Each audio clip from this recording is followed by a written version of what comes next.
NCP supremo Sharad Pawar ने यह साबित कर दिया कि उन्हें पॉलिटिक्स में यूं ही एक्सपर्ट नहीं कहा जाता, क्योंकि उन्होंने पार्टी में एक बड़ी कलह की जो वजह थी उस पर फुल स्टॉप लगा दिया है। दरअसल महाराष्ट्र में पिछले काफी वक्त से एक खबर चल रही थी कि अजीत पवार बीजेपी में शामिल हो सकते हैं अपने विधायकों के साथ, जैसा कि शिंदे ने किया था।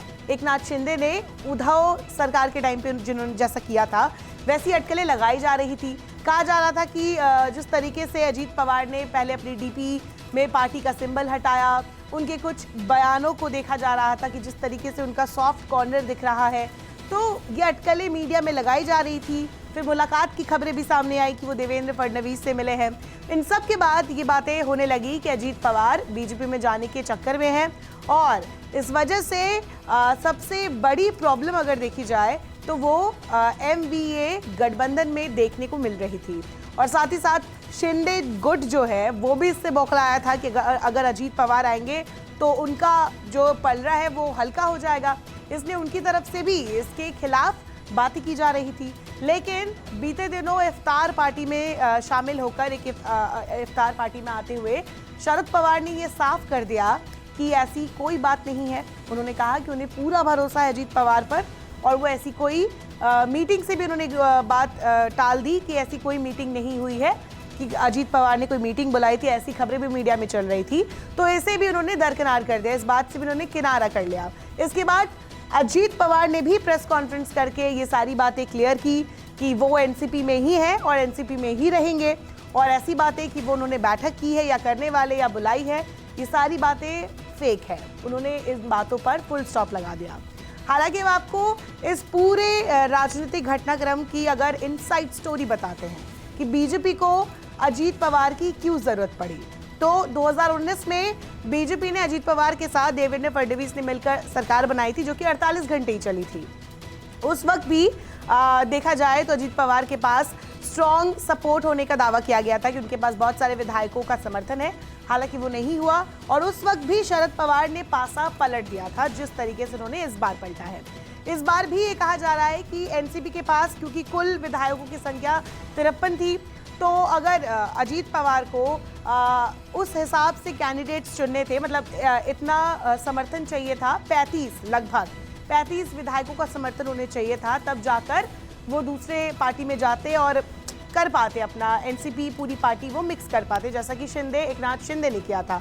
लेकिन अजीत पवार के साथ ये बताया गया कि उनके साथ विधायकों का समर्थन सिर्फ 12 लगभग 1 दर्जन विधायक ही उनके साथ है, उससे ज्यादा उनके पास सपोर्ट नहीं है।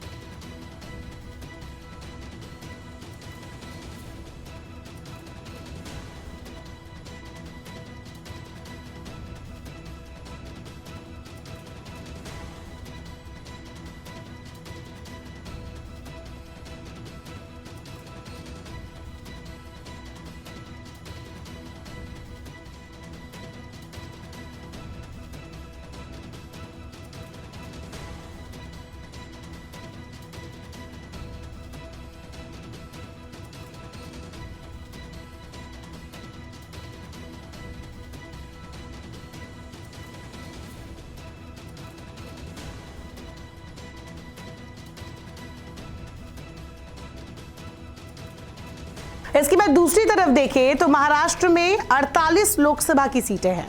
2024 में चुनाव होने वाले हैं। 2024 में अगर लोकसभा चुनाव के लिहाज से देखें तो उत्तर प्रदेश के बाद या बड़े राज्यों में जहां सीट ज्यादा है वहां महाराष्ट्र भी है, यहाँ 48 सीट्स है। और इनमें से बीजेपी का फोकस ये है कि महाराष्ट्र में किसी तरह सरकार ये जो सीट्स है, खासकर की क्योंकि अजीत पवार मराठा समुदाय से आते हैं तो मराठा की पकड़ अच्छी है और वो भी पश्चिम महाराष्ट्र की तरफ, तो वहां पर जहां बीजेपी कमजोर है वहां उन्हें अजीत पवार के जरिए अच्छे वोट्स मिल सकते थे। दूसरी तरफ शिंदे जो गुट है उनके विधायकों पर भी अभी अयोग्यता का मामला चल रहा है, क्या फैसला आएगा अभी सामने नहीं आया है। तो अगर बाई चांस अगर उनको अयोग्य घोषित कर दिया जाए तो अजीत पवार यहाँ शिंदे का काम कर सकते थे, रिप्लेस कर सकते थे, बीजेपी अपने आप को बचा सकती थी। इस तरीके की बातें, और एनसीपी को काफी वक्त से ही बीजेपी अपने साथ जोड़ना चाह रही है, जैसे कि हमने आपको बताया कि 2019 में भी दोनों का चल रहा था कि सरकार बना ले दोनों मिलकर, लेकिन वो नहीं हो पाया क्योंकि शरद पवार ने पासा पलट दिया। अब अगर बात करें कि अजीत पवार की नाराजगी क्या है, तो अजीत पवार, ऐसा मीडिया रिपोर्ट्स में दावा किया जा रहा है कि अजीत पवार का ये पूरा मामला अटका हुआ है कि प्रदेश अध्यक्ष कौन बनेगा, क्योंकि एनसीपी में दो वर्चस्व की लड़ाई सामने आ रही है। सुप्रिया सुले और जो कि शरद पवार की बेटी है, और अजीत पवार जो कि शरद पवार के भतीजे हैं। इन दोनों में वर्चस्व की लड़ाई है। शरद पवार अंदर ही अंदर चाहते हैं, ये ऐसा बताया जा रहा है रिपोर्ट्स में, कि शरद पवार चाहते कि सुप्रिया सुले ही बने ये एनसीपी के प्रदेश अध्यक्ष, और अजीत पवार ऐसा नहीं चाहते हैं। तो ये वर्चस्व की लड़ाई है, और इसी वजह से अध्यक्ष पद का चाहते हैं अजीत पवार कि जल्दी से जल्द प्रदेश अध्यक्ष के पद पर फैसला आ जाए।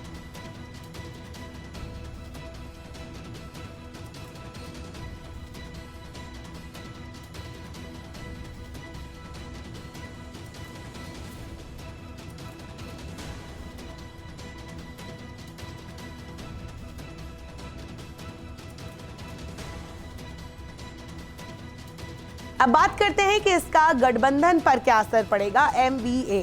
तो इसके लिए आपको बता दें कि संजय राउत ने अपने बीते दिनों सामना में उन्होंने कहा था कि उन्होंने शरद पवार से इस बारे में बात की, और शरद पवार ने उनको ये भरोसा दिया कि पार्टी का अगर कोई नेता जाता है तो ये उनका अपना फैसला होगा, लेकिन पार्टी गठबंधन के साथ बनी रहेगी और गठबंधन में कोई दरार नहीं है। ये संजय राउत ने भी कहा था, और यही बातें शरद पवार ने भी कही थी।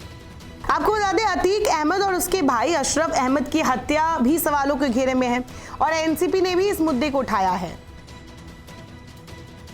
एक इफ्तार पार्टी में शरद पवार और अजीत पवार शामिल हुए। मंच पर अपने संबोधन में शरद पवार ने कानून व्यवस्था को आधार बनाकर आरोपियों और उपद्रवियों को ना छोड़ने की वकालत की। कहा, अगर कोई गलती करता है तो उस पर कानून के हिसाब से कार्रवाई होनी चाहिए। सवाल उठने लगे हैं कि कहीं इशारा अतीक अशरफ की ओर तो नहीं है। अगर सत्ताधारी ताकतें संविधान और कानून की अनदेखी कर कदम उठाने की आदत डालेंगी तो हम गलत रास्ते पर चले जाएंगे। हम अगर कानून और संविधान को भूलकर कदम उठा रहे हैं और कानून हाथ में ले रहे हैं तो ये राष्ट्र के लिए ठीक नहीं है। वही बता दें कि अजीत पवार पर शरद पवार ने क्या कहा। शरद पवार ने कहा,